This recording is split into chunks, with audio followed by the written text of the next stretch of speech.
जय हिंद दोस्तों। Welcome to my channel TCS with Chauhan. तो गाइस यहाँ पे हम घटना चक्र की सीरीज़ कर रहे हैं जिसमें हम कर रहे हैं सामान्य भूगोल और उसमें भी हमारा चल रहा है विश्व का भूगोल यानी कि वर्ल्ड ज्योग्राफी। अभी जो हम करने जा रहे हैं चैप्टर नंबर 51 है जो है मानचित्रण। तो दोस्तों अगर आपको वीडियो पसंद आएगी तो लाइक करिएगा, कमेंट करके ज़रूर बताइएगा कैसी लगी एंड शेयर करिएगा। और आपने अभी तक अगर चैनल को सब्सक्राइब नहीं किया है तो कर लीजिएगा। और बाकी सब्जेक्ट की भी अगर आपको घटना चक्र की बुक पढ़नी है तो आप चैनल की प्लेलिस्ट में जाइएगा, वहाँ आपको बाकी सब्जेक्ट की भी जो है वीडियोस मिल जाएंगी। तो गाइस सबसे पहले इंडेक्स देख लेते हैं। हम लोग दोनों साइड देखते हुए चलेगा। हम जो जो टॉपिक कर चुके हैं उसके बारे में बात कर लेते हैं। मतलब आप ये टॉपिक्स देख सकते हैं। और अभी जो फ़िलहाल हम पहुंच चुके हैं वो है चैप्टर नंबर 51 यानी कि मानचित्रण। तो गाइस अगर आपको कुछ भी मेरे चैनल पे अच्छा लगे ज़रूर देखिएगा और चैनल को ज़रूर सब्सक्राइब करिएगा। तो दोस्तों ये रहा हमारा चैप्टर। नोट्स की बात करते हैं तो यहाँ लिखा है मानचित्रण।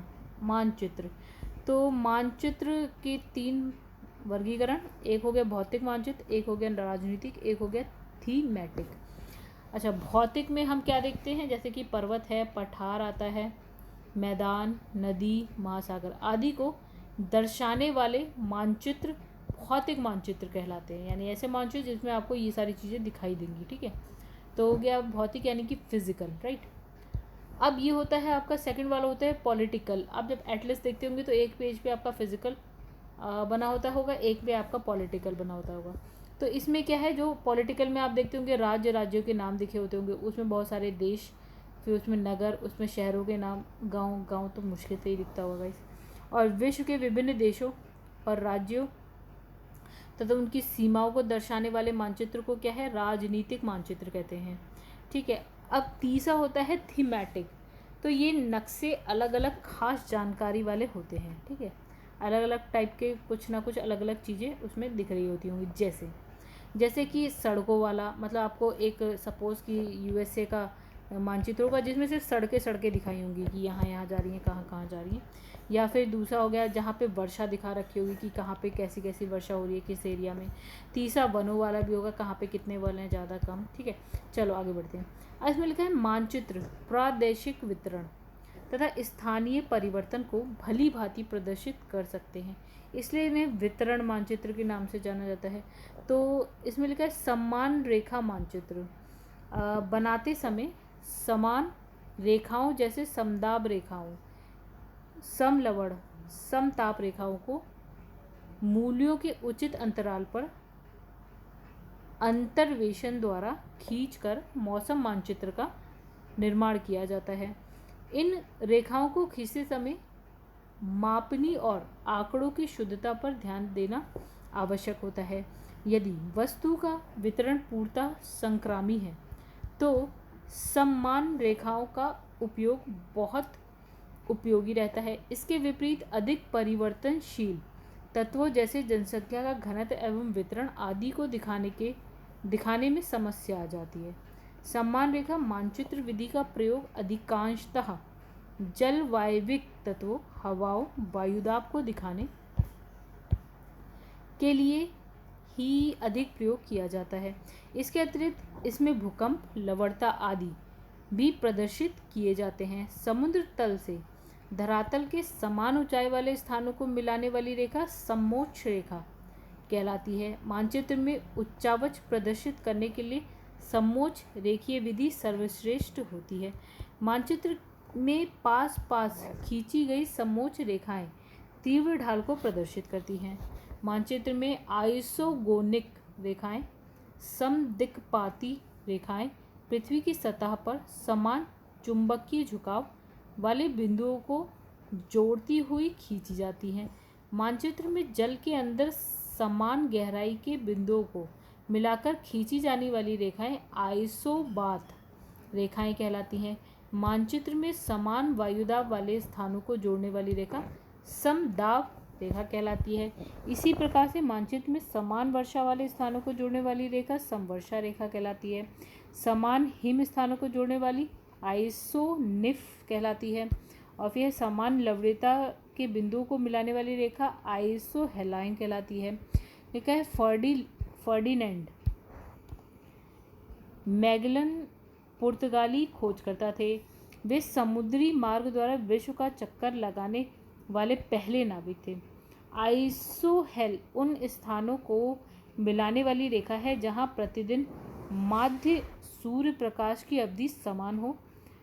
सम मेघ रेखाएं समान औसत मेघावरण वाले स्थानों को मिलाने वाली रेखाएं। तो वैसे इसमें ऐसा कुछ समझाने वाला नहीं था और ये कोई बहुत ज़्यादा इंपॉर्टेंट चैप्टर नहीं है, तो मैंने रीड कर दिया बस। तो इसमें लगा समदाब रेखाओं को दर्शाने वाले दैनिक मौसम मानचित्र उदाहरण है। तो इसमें लिखा है सम्मान रेखा मानचित्र का। तो सम्मान रेखा मानचित्र बनाते समय समान रेखाओं जैसे समदाब रेखाओं, समलवण, समताप रेखाओं को मूल्यों के उचित अंतराल पर अंतर्वेशन द्वारा खींचकर मौसम मानचित्रों का निर्माण किया जाता है। इन रेखाओं को खींचते समय मापनी और आंकड़ों की शुद्धता पर ध्यान देना आवश्यक होता है। इसमें लिखा है आइसोगोनिक रेखाएं हैं। क्या है ये? समान चुंबकीय झुकाव वाली रेखाएं। मानचित्र में आइसोगोनिक रेखाएं या समदिक्पाती रेखाएं पृथ्वी की सतह पर समान चुंबकीय झुकाव वाले बिंदुओं को जोड़ती हुई खींची जाती हैं। आइसोबार दिखाती है। तो लिखा है मानचित्र में जल के अंदर समान गहराई के बिंदुओं को मिलाकर खींची जाने वाली रेखा आइसोबार कहलाती है। फिर ये एक मैप है गाइस, और यहाँ पे ये मानचित्र जिसकी समुद्री यात्रा का मार्ग बताता है वह था। देखिए ये है आपका north America continent, south America, यहाँ है यूरोप, यहाँ है अफ्रीका, ये हो गया आपका एशिया, ये हो गया आपका ऑस्ट्रेलिया। ठीक, तो यानी कि ये कुछ यूरोप से ऐसे आते आते आते अफ्रीका के लास्ट से होता हुआ ऐसे जा रहा है, फिर अंडमान निकोबार या फिर आप कैसे साउथ ईस्ट एशिया में ऐसे जा रहा है, चीन सागर से होता हुआ पैसिफिक ओशन। ठीक है, ऐसा दिखाया है इसने। तो इसमें क्या दिखाना है हमें? इसमें लिखा है टॉमस कुक, जॉन केबॉट, फर्डिनेंड मैगलिन और फिर है वास्को डी गामा। तो ये मानचित्र जिसकी समुद्री यात्रा का मार्ग बताता है। तो ये किसकी यात्रा का? इनकी लिखा होता है, फर्डिनेंड मैगलिन का। तो इसमें उपयुक्त मानचित्र में दर्शाया गया समुद्री यात्राओं का मार्ग जो है फर्डिनेंड मैगलिन के विश्व भ्रमण से संबंधित है। मैगलिन 1480 से 1521 पुर्तगाली समुद्री खोजकर्ता, वे समुद्री मार्ग द्वारा विश्व का एक चक्कर लगाने वाले पहले नाविक थे। तो देखिए कैसे लगाया इन्हें, यूरोप से ऐसे ऐसे अफ्रीका के साइड से होते हुए नीचे से होते हुए ऐसे करके चले गए, ऑस्ट्रेलिया और साउथ ईस्ट एशिया से होते हुए चीन सागर पहुँचे, यहाँ से पैसिफिक ओशन चले गए, फिर पैसिफिक ओशन से ऐसे ऐसे ऐसे साउथ एशिया, साउथ अमेरिका में ऐसे होते हुए साउथ अमेरिका के साइड से होते होते यूरोप आ गए। मतलब इनने पूरे विश्व का चक्कर एक मार ही लिया। चलो, उच्चावच दिखाने का सबसे सही तरीका कौन सा है? समोच्च रेखा। तो समुद्र तल के धरातल के समान ऊंचाई वाले स्थानों को मिलाने वाली रेखाएं समोच्च रेखाएं कहलाती हैं। मानचित्र में उच्चावच प्रदर्शित करने के लिए समोच्च रेखीय विधि सर्वश्रेष्ठ होती है। समान वर्षा वाले क्षेत्रों को जोड़ने वाली रेखा तो होती है आइसोहाइट। मानचित्र पर समान वर्षा की मात्रा को मिलाते हुए खींची जाने वाली रेखा को समवर्षा रेखा या फिर हम बोलते हैं आइसोहाइट। आइसोबार या समदाब रेखा मानचित्र पर समान वायुमंडलीय दाब वाले स्थानों को मिलाते हुए खींची जाती है। समतापीय आइसोथर्म वे होती हैं जो मानचित्र पर समान तापमान के स्थानों को मिलाते हुए खींची जाती हैं। आइसोहेलाइन या फिर हम कहते हैं समलवण रेखा, ये कौन सी होती है? जो समान लवणता वाले स्थानों को मिलाती हुई दिखाई जाती है। तो गाइस देखिए छोटा सा ये चैप्टर था, ये भी हो गया ख़त्म। अब जो नेक्स्ट है वो है विविध। तो इस वीडियो को गाइस यहीं करते हैं ख़त्म। अगर आपको वीडियो पसंद आई तो लाइक कर दीजिएगा एंड चैनल को सब्सक्राइब जरूर करिएगा अगर आपको कुछ भी अच्छा लगे मेरे चैनल पे तो।